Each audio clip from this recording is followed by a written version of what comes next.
interesting stuff I read while I was eating my Chick-fil-A lunch. And you know what that is? Trae Young's dad saying he's busy trying to win in Atlanta. Trae Young had this to say. This is what sucks about pro ball these days. Although I like Kevin's stuff. Now, there'll be an article on Trae like this. Just because rival execs believe something, Trae doesn't talk to other teams. He's busy trying to win in Atlanta. When will this ever end? That's what he tweeted back to Kevin O'Connor, saying that Trae Young's an elite playmaker, but has shown no willingness to excel off ball. He spent the whole offseason training with Steph Curry. I know it hasn't really translated to much, but hey, he worked learning how to be off ball from Steph. And excel off ball next to another shot creator in Dejounte Murray, and a small defender that gets targeted by offenses. A ton of teams already have good point guards. Getting questions. Which teams would really want Trae? A lot. And he's not getting traded. Just not getting traded. And I took the sip again to really emphasize that. Now, if Nate McMillan were to get fired, they should hire Ime Udoka.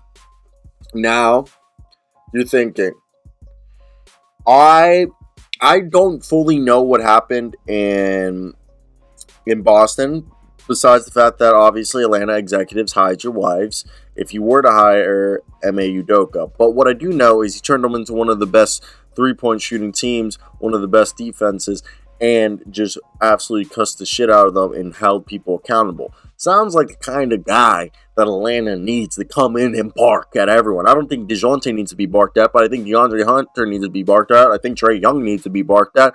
Some nights I think Clint Capella could be barked at, but Clint's been pretty good this year. But Onyeka Okongwu could be barked at.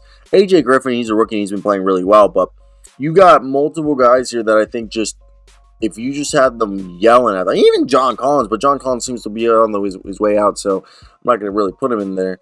But a lot of these guys, the Holiday Bros, the guys off the bench, Ime Udoka would hold these guys accountable, get these guys to play defense, and embrace the three-point shooting.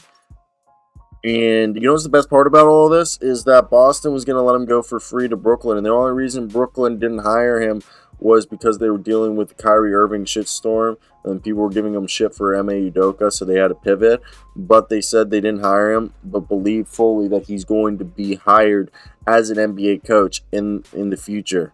Okay, they've investigated the situation, and maybe I'm wrong, but what is your thoughts, Atlanta fans, on that? Is Ime, for my thoughts is like, I've heard both sides. Like, some people say, like, yeah, Ime Udoka wasn't perfect, but, like, he's going to get another job because, like, the situation isn't as terrible as people are saying. But then, I think it was Matt Barnes who was saying that, it's a lot worse. Was it Matt Barnes or Richard Jefferson? But I want to hear what your thoughts are. I don't know. I think Ime Udoka would just get these guys to play defense. And, I mean, look what he did. He turned the team that had worst record around. And Boston won't charge him anything for Ime Udoka. So why not? Why not bring Ime Udoka here and be the coach of from the Brooklyn Nets to the Atlanta Hawks? That's what I meant to say, but I sounded stupid.